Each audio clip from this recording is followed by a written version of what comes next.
All right, Hygiene Elevated Conversations and Innovations. Cheers. Coffee and hot chocolate tonight. We just finished day one. Hygiene Evolution 2023. RDH Evolution. And our plan this week is to just recap the day.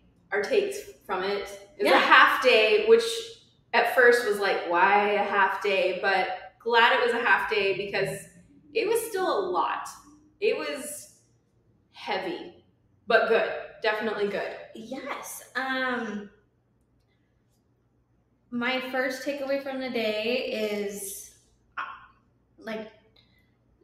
Jackie Sanders is an incredible mentor. Trailblazer. Just being in her presence or having a couple minutes of her time. I loved that today. I love her. She's the sweetest. Very sweet. Well connected, but from relationships that she has built just from being in the trenches for so many years. And we started out the day just with Josie's story and Jackie's story. Mm-hmm. And they were very real about the struggles that they had professionally, but their personal lives and how their personal lives played such a huge role in impacting where they are today, decisions that they made, the way that they felt emotionally while they were just figuring out their lives and the positions that they're in today. It was truly an incredible opportunity to be poured into in that way. Professionally, it was definitely something I've never been a part of before. No, same. But I mean, Josie is incredible too, though.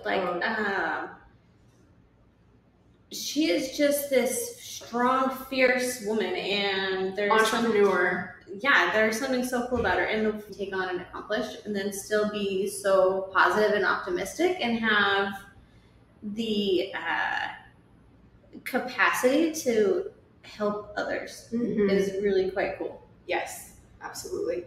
An icebreaker exercise that we did today? 2-hour icebreaker. Holy cow. It was an emotional time for everybody, throughout. A room full of 50 people. We all had to write a bio on ourselves and turn it in, April or May? Months ago. So no one remembers. Nobody remembers unless you're an active speaker turning in all of these bios. You don't remember what you wrote months ago. So seeing it in print next to your picture compared to everybody else's, was horrific, but a great learning opportunity. So we all had to stand up and say our name, what page number we were on, so everybody could turn to basically our class yearbook. With a microphone. With a microphone. Just to intensify those 2 minutes. And then we had the opportunity to look at our bio and say, okay, what is something I wish I could have put in my bio that I didn't, that I want you to know? Something that we want to get out of this experience, as well as something that we can bring to the table that maybe nobody else really has. And man, full 2 hours. There were some you emotionally connected with, people went through some hard stuff, people that were just very raw, and there was open. That one woman whose story was so incredibly touching. You died. That you temporarily died. I got choked up, but I literally was choking on my own saliva and had to leave the room for a moment. Totally embarrassing. So this woman's pouring her heart out, and Joffree is crying, and Joffree's dying. So it was a moment. I was incredibly embarrassed that happened. Once I could finally breathe again, I immediately went up to her and apologized and explained the situation. Your story was literally touching. I got physically choked up. That's never happened to me before in my whole life. It sounded kind of scary. I think I was So I was right next to you, kind of like this. Just breathing, choking on saliva as someone sharing their heart out. Oh my gosh. And that was one of the like saddest stories of the room. There were probably like that was 3 sad ones. Hers was super sad. You could just like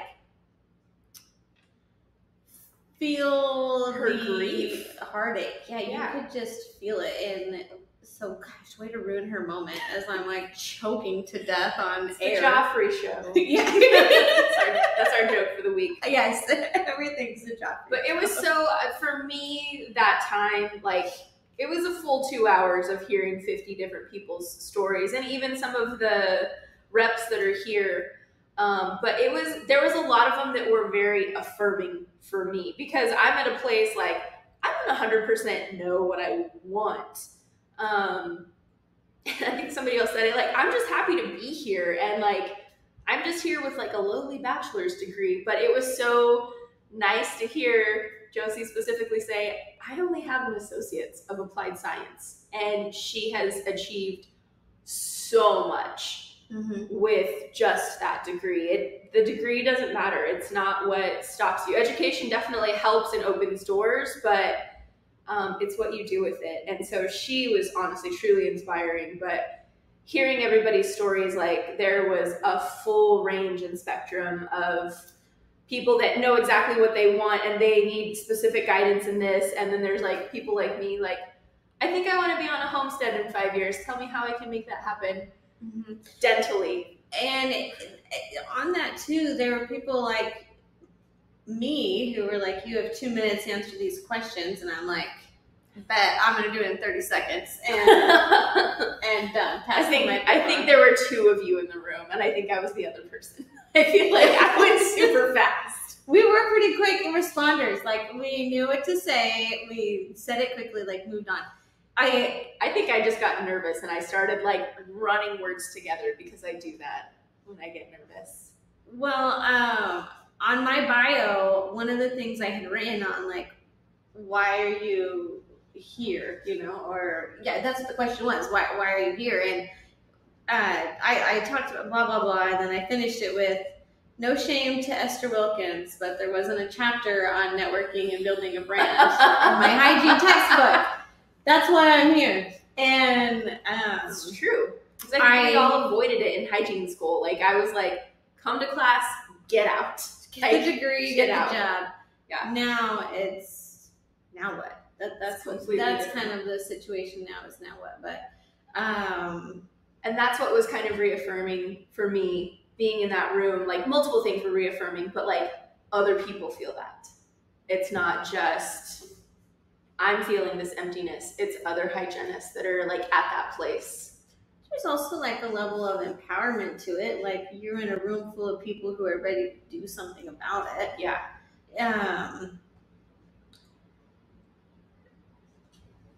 I guess one thing I learned about myself, I told you this a little bit earlier, but man, when people are sharing those deep stories, I get a little uncomfortable sometimes. It's not like I don't have empathy or compassion or can support somebody. I'm just like not prepared for some of those women to drop a bomb like that in that room. I don't think I went in there with no expectations, but that definitely was not even on the spectrum that people were going to get like real personal like that. Yeah. I mean, give me the microphone and I'm keeping it brief and happy and just to the point. But then some people are just so real and honest, and it made me feel uncomfortable in the moment. But I also like respect them that they could share that with a room full of strangers. And obviously weren't alone because there was definitely more than one person in the room that kind of gave a lot more than one. I wasn't expecting so many. Yeah. So many people there with full transparency just at that place that had gone through some intense things. And also there was like, you know, if we were gonna like put our little classroom into these subcategories, there's those who kind of know what they want and just want some confirmation they're on the right path, like being myself. And some more specific guidance. Yeah, like just exactly that. Then there are some who are open to doing anything. Then there are some who are just like completely burnt out and just seeking help. Like, help me find my passion for this career again. Yeah. And no matter what category, these were all strong and really cool women to be, and men. There were a few men in there. All two of them. Yeah. But it didn't matter what category you fell into. It was just cool to be around you for that afternoon. And I think by the time we leave, there's going to be something that each group is going to be able to help another group. Mm-hmm. Like, somehow there will be some connections made that helps somebody in some way. I literally experienced that. Like, I was packing up my stuff and we were heading over to the social hour. Well, social mingle mixer time afterwards. That's why I was What did you call it? Speed dating? It is professional speed dating. But no, I was packing up my stuff, and a lady that was sitting behind us came up and was like, "Tell me more," of like the homesteading thing. I had just like slightly brought up the homeopathic because somebody else, Lainey, had just finished a program on homeopathic. That's right. Functional medicine, holistic dentistry. I forget the exact term, but which caught my attention, so that like kind of was a nice like reaffirming thing, because it's not something you hear a lot of in the professional circle right now. No, I haven't spent much time exploring that. Yeah. It's not. And there's more and more coming out. She's actually receiving an award. She gets an award of distinction, a clinical award of distinction on Friday. Yeah. I mean, she worked really hard for that. So. She did. The lady that came up behind me, we were chit-chatting for probably about 5 minutes in that room before we moved over to find Lainey, to kind of further talk. And we wound up in a group of like 5 or 6 ladies just having a pretty good conversation for about an hour, which I'm not a huge fan of the social hour, but like it was awesome. Like, we exchanged business cards, like we exchanged ideas, different people that we follow on either social media or other professional outlets. And like, I was not expecting that kind of a connection to be made at this. Again, I wasn't going in with a whole lot of like solid expectations. So that already like has met my expectations, I guess. And I'm super excited. Did you not just define networking? No, I think it's speed dating. Did you just admit you enjoyed networking? I did, and I will say this: it is because somebody else made the first move. So it wasn't even on my part. It was because somebody else broke the ice. But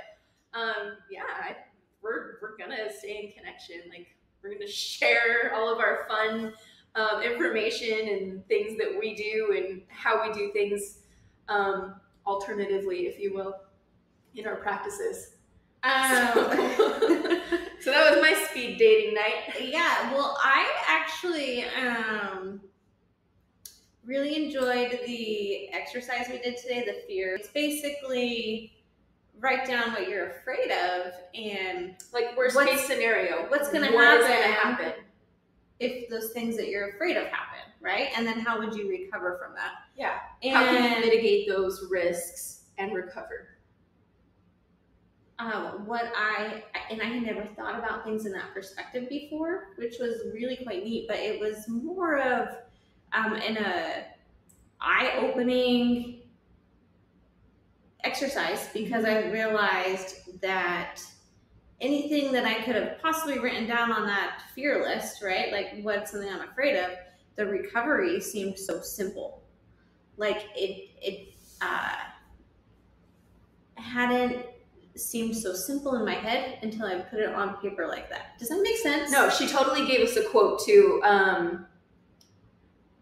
I want to say it was like, we are more afraid of our fantasy than reality, or we have more harm from fantasy than reality. That's right. Meaning, like, we can imagine and fathom the craziest worst case scenarios. But when we put it down on paper and kind of rationalize our way through things, it's a whole lot less scary and it's much more manageable when you are able to kind of like break it down and really process it. Like, okay, worst case scenario, what happens? Best case scenario, what happens?